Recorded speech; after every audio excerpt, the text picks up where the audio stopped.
Hello everyone, সবাই কেমন আছো? তো সকাল সকাল এই পার্সেল প্যাকেজিং আর ফটো তুলেই আমার শুরু হলো আজকের দিনটা। দেন আমি স্নান করে রেডিও হয়ে গেলাম, কারণ আমি আজকে যাব পিসির বাড়ি। আমার দাদা বৌদি ওরা এসেছে, তো ওদেরকে আনতে যাব। পিসির বাড়ি থেকে আবার একটু ঘুরতেও যাব। আজকে তোমরা হয়তো আমার কথার পাশাপাশি একটু আওয়াজও শুনতে পারবে, কারণ আমার বাড়ির পাশে প্রোগ্রাম হচ্ছে, কীর্তন হচ্ছে, তো সেটারই আওয়াজ আসছে। তো একটু ম্যানেজ করে নিও তোমরা। ফার্স্টেই চলে যাচ্ছে আমি আমার কলেজে, কারণ আমার একটা ম্যাম আমার থেকে জুয়েলারি নিয়েছে, তো সেটাই আমি ডেলিভারি করতে যাচ্ছি। এতদিন পরে কলেজে গিয়ে বেশ আলাদাই একটা ফিলিংস আসছিল। দেন পিসিবাড়ি গিয়ে খেতেও বসে পড়লাম। তো লাঞ্চে আজকে ছিল লাল শাক, চিকেন আর মাছ।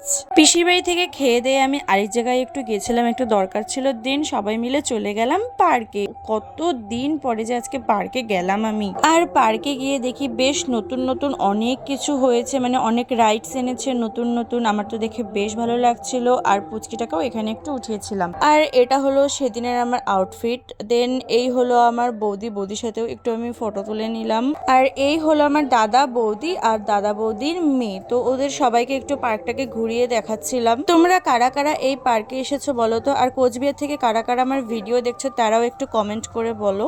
দেন চলে গেলাম এই পুচকিটাকে নিয়ে একটু ওই হাঁসগুলোতে ওঠানোর জন্য। জানো তো, আমি আর দাদা এটাকে দেখে আমরা দুজনে উঠে পড়েছি। মানে কি সব যে পাগলামো করছিলাম আমরা। ওরাও একটু দোলনা চেপে নিল। দেন দেখি এই গরিলাটাও নতুন এনেছে, মানে অনেক কিছু নতুন নতুন এনেছে। তারপরে আমরা চলে গেলাম একটু ট্রেনে ওঠার জন্য। ফার্স্টে ভেবেছিলাম বোটিং করবো, বাট বোটিং এর এখানে কোনো লোকই ছিল না। তারপরে চলে গেলাম ট্রেনে উঠতে। কিন্তু আমার আর বৌদির বেশি ইচ্ছে ছিল জানো বোটিং করার, বাট বোটিং এর ওখানে তো কোনো লোকজন কিছুই ছিল না। মানে জাস্ট ওটা বন্ধ হয়ে গিয়েছিল নাকি সেটাও বুঝতে পারছিলাম না। তাই কি আর করা যাবে, মনে দুঃখ কষ্ট নিয়ে আমরা ট্রেনেই উঠলাম। যে বেশ ভালোই লেগেছে। আর পার্কে না এত ফুল গাছ টাছ দেখে এত ভালো লাগছিল না, তো আমি বারবার করে খালি ওই ফুলগুলোই ক্যাপচার করছিলাম। আমাদের এই পার্কে না খরগোশও আছে, দুটো ঘরে মেবি খরগোশ আছে। আর এই দেখো আমার দাদার হাঁটা, আমি এটা লুকিয়ে ক্যাপচার করে নিয়েছিলাম। তারপরে এই ফুলটা তুলে চলে গেলাম ফুচকা খেতে। তো ফুচকা টুচকা খেয়ে আবার আইসক্রিম খেয়ে চলে গেলাম একটু বিশালে। দাদা আর বৌদি তো আগেই বিশালে চলে গিয়েছিল,